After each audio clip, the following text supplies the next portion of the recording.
A sharp chain is going to keep a chainsaw operating properly. Sometimes when a saw doesn't seem like it's running well, the chain is dull and it's going to be cutting, pulling hard and slogging.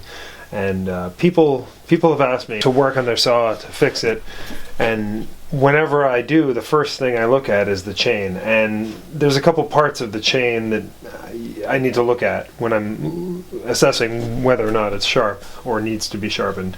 And these are the teeth right here and the rakers. And the teeth can be as sharp as I can possibly get them. But if the rakers here, they kind of set the depth of the piece of sawdust that they're going to cut, the distance and height between there and this cutting tooth right here, that's going to determine how much wood the chain bites.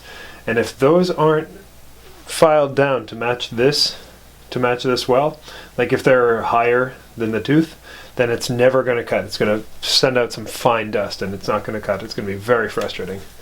So when I sharpen a chain, every fourth sharpen maybe, depending on how aggressive a sharpen I have to do on the teeth, I will go through and hit the rakers with a flat bastard file, or this little triangle file that I've got. I'm not sure what it's called, but when I am sharpening, I don't use a guide anymore. I started with a guide, but you can see there's a little line on the chain on each tooth, and you can use that roughly as a guide. The important part to remember is there can be any kind of deviation you want, but it's got to be consistent on each side, and that's kind of one of the tricks.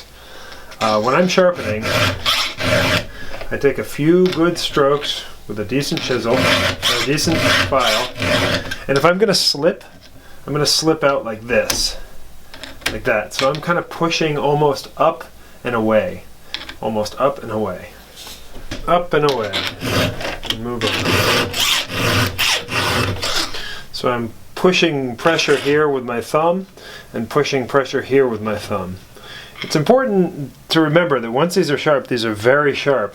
So when I move the chain forward, I'm pushing with this and never with my hand, because you can get a horrible cut, and it's a really dirty cut. So a couple strokes and move on. You're not filing anything on the backstroke, just pulling it along. Occasionally I tap the filings off. A good vise is incredibly important, I find, to getting a good, consistent, sharp chain. Solidly placed in one spot. I used to work in the woods with trail crews, and I had to sharpen chainsaw chains all the time because people learning how to use saws would often hit rocks, and I kind of was endlessly sharpening chains.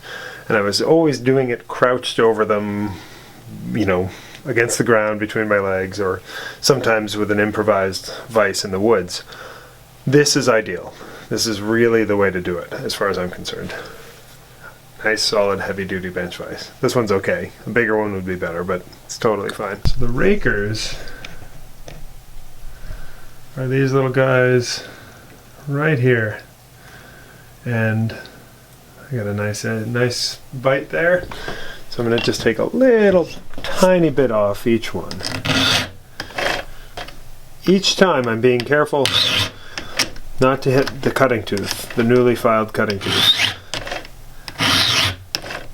Kind of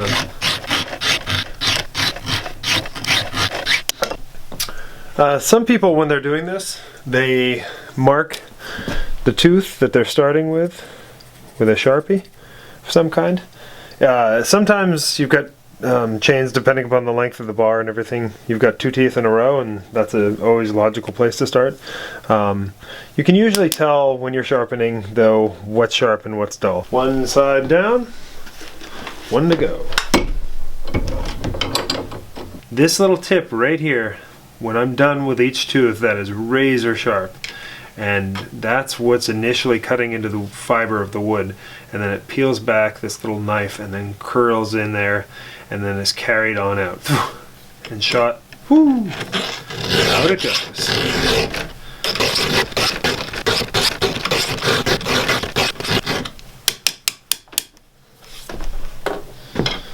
Oh man, that's a good sharp tooth, razor sharp. And then I'm going to go do one more pass on these rakers, and that really straightforward, really simple. It's just kind of one little pass like that.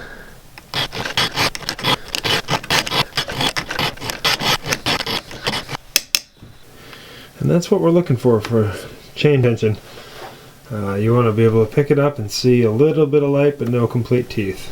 Another thing I like to routinely take a look at, and can be the source of vexing issues with the saw running, is just really simply the air filter here. And when I do this, I make sure my choke is on, so that way no particles, no dust gets down in there.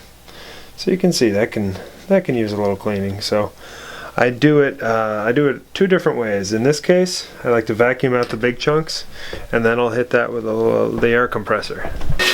When I do this, I blow across, just a little bit across. I don't ever blow into it.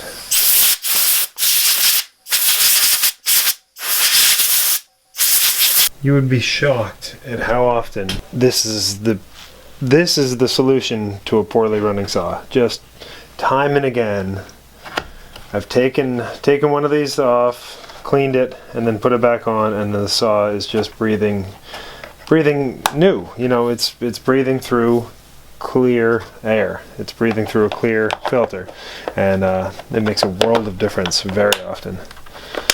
And off with the choke. There you go.